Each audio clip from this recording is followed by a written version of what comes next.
Jarek Wilhelmsen here, and welcome to my video series on how to get things done in the American Legion in real life. Don't eat with your cap on, and other uniform tips. Have you ever had to donate money because you were caught eating with your cap on? Or have you ever wondered why pins only go on a certain side? Well, then this episode is for you. My name is Jarek Wilhelmsen, and in this episode, I'm going to explain all the protocols and etiquettes of the American Legion uniform in real life. Sometimes when I tell people that I belong to the American Legion, they'll say, "Hey, aren't you guys those ones with the funny caps?" Well, we might not have the funniest caps out there, but my answer is usually yes. And just like when we're in the military, those funny caps tell a little bit about who we are, maybe where we served, and brag about an adventure or two. Most important of all, when we're wearing these caps, we represent the American Legion and our post to other Legionnaires and the outside world. So it's important that you and your cap are proper. You know, as a writer, I'm encouraged to wear my vest as a billboard for our organization. But in the Riders, check that out, every department has its own set of bylaws, so I'm not going there. But the cap is a little bit different. Although we can always be proud of our American Legion status, the cap itself is actually only reserved for special occasions. In fact, if you look in the American Legion Officer's Guide, there is a section in there that refers to how and where we wear our American Legion uniform. Factoid: the American Legion Officer's Guide can be downloaded at legion.org. It states, and I'm paraphrasing here, only wear American Legion uniform or regalia at official Legion meetings or ceremonies, or as an official guest at patriotic or other civil functions, or when officially representing the American Legion.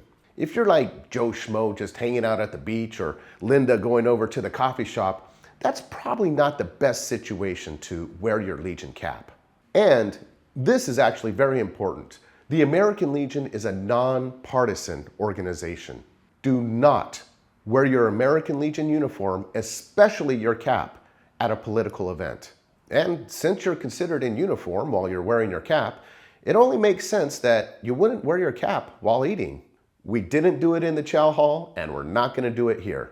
A few other rules regarding when to wear a cap include: in meetings, the cap should be worn except during the Pledge of Allegiance, prayer, and while standing in a moment of silence. At those times, it should be held with your right hand over your heart. Legionnaires not in formation will uncover upon entering a place of worship and remain uncovered. And at a graveside, the cap should be held over the heart for the entire service. Now, for the honor guard, these rules are totally different, but we'll cover that in a different episode. Now, for our female legionnaires, they wear their cap in the same manner prescribed for women in our armed forces. The officer's manual goes on to state that a female legionnaire may leave her cap on during the Pledge of Allegiance, the national anthem, prayer, and meals. Okay, Jarek, I got it. When in uniform, you represent the Legion. But what is the Legion uniform? Well, I'm going to tell you. Once again, if we reference the officer's manual, the prescribed uniform for a legionnaire is as follows: a dark blue or black jacket, dark trousers, and a white shirt with tie, black shoes, and socks. That makes for an attractive uniform. Although I have seen a bunch of dark blue jackets with gray trousers as well. Now, although this is the official uniform as described by the officer's manual, I'd say you've got a little leeway in your color choices. And more recently, I've seen a lot of khakis with blue polo shirts as well. But always remember, when you're wearing your Legion cap, you not only represent your post, but the Legion as a whole. So make sure that you're always looking proper and professional. In other words, don't look like a dirtbag. So that brings us back to the cap. What does it say? Where can I put stuff? What can I put? It was back in 1964, April 30th to May 1st of 1964, to be exact. It was on that date that Resolution 58 was adopted by the American Legion National Executive Committee. In doing so, they standardized lettering, insignia, and several other details of the American Legion cap. According to the regs, the hats are blue with gold piping and lettering. As you advance up the chain of command, the color of the cap will change according to the level at which you hold office. For example, a county officer has white piping. A district officer would have a white crown. White caps represent department level officers, and national level officers wear a red cap. Now, there's one department out there that thinks they're special, and I'm looking at you, Connecticut. The top portion of their standard Legionnaire cap is actually a buff colored. Now, I'm not going to get into why, so if you want to know, go ask a Legionnaire from Connecticut. The post number is on the right between front and crease. On the left is the Legion symbol with the town and department, or just department written underneath. In more recent times, the department symbol has actually been embroidered on the front.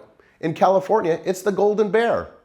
I added a patch to my field cap that I purchased on Emblem Sales, and it shows my past commander status. But those can also be embroidered in. Now, most Legionnaires get their cap when they join the Legion. But if you're like me, they get dirty, they wear out, and you've got to replace them every now and then. And you can do that through Emblem Sales. American Legion Flag and Emblem Online is where you can purchase official American Legion uniforms, caps, and various other Legion items for personal or post use. If you're interested in a cap, they'll walk you through the whole process online so that you can order the correct one. Now, although nothing can be added to the left side of the cap, members like to embellish the right side of the cap with pins and titles. Some acceptable items include consecutive membership insignia.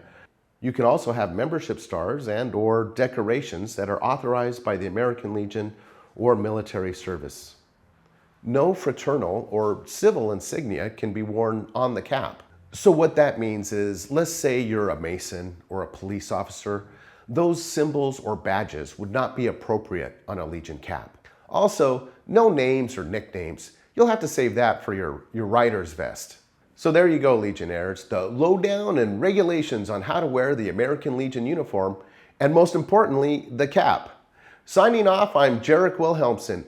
Don't get caught eating with your cap on, and we'll see you out there.